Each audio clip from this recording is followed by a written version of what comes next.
Good morning students. Class 7th subject आपका है Hindi first. Book name है आपका Madhuban. Okay students, open your book.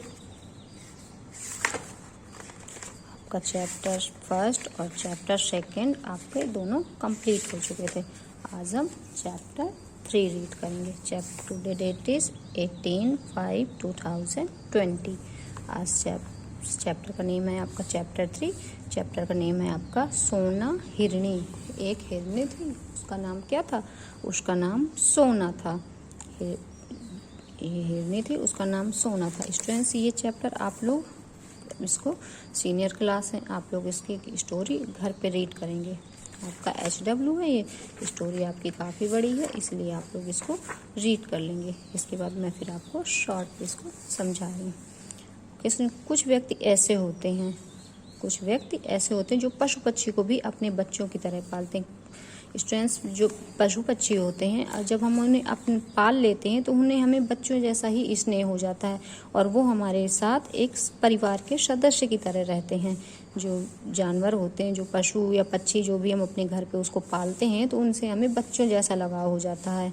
जैसे हम बच्चों को हर चीज़ का ध्यान रखते हैं, वैसे ही हम पशु पक्षियों का भी उसी तरह ध्यान रखना पड़ता है।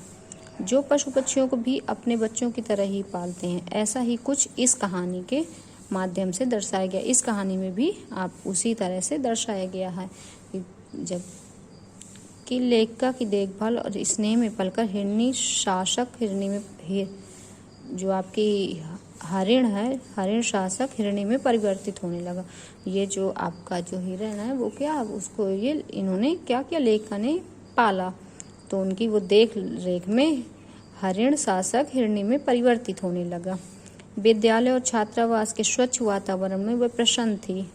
जो विद्यालय का वातावरण वैसे ही स्वच्छ होता है, तो वो विद्यालय और छात्रावास के वातावरण में वह प्रसन्न थी। परंतु जब उसके बाहर निकलने के डर से माली ने क्या किया, उसे लंबी रस्सी से बंधवा दिया। जब हिरण बड़ा हुआ तो उसने माली ने क्या सोचा, पहले तो वो जब तक छोटा था तो उसको कोई दिक्कत नहीं थी, वो अपना घूमता टहलता रहता, लेकिन जब वो थोड़ी बड़ा हुआ तो उसको एक जो माली था वो देख रेख करने, उसने क्या किया, एक बड़ी सी रस्सी से बांधना आरंभ कर दिया।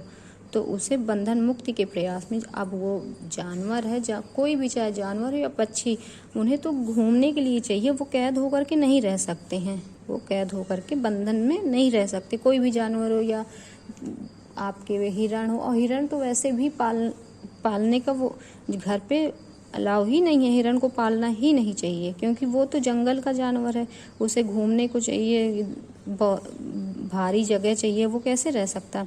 तो उसने क्या किया, बंधन मुक्ति के प्रयास में अपनी जान ही गंवा दी। उसने जब उससे बंधन से मुक्त होना चाहा तो मुक्त होने के प्रयास करने में उसने अपनी जान गंवा दी। इस कहानी से यह ज्ञात होता है कि प्रत्येक जीव को अपनी आज़ादी प्रिय होती। हर एक जीव आज़ाद रहना चाहता है, वो बंध कर नहीं रह सकता। इस कहानी के माध्यम से आपको यही चीज़ बताएगी कि हमें जानवरों को क्या करना चाहिए, हमें उन्हें कैद करके नहीं रखना चाहिए।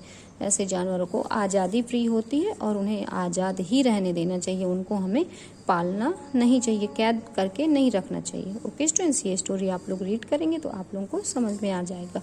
Okay, thank you.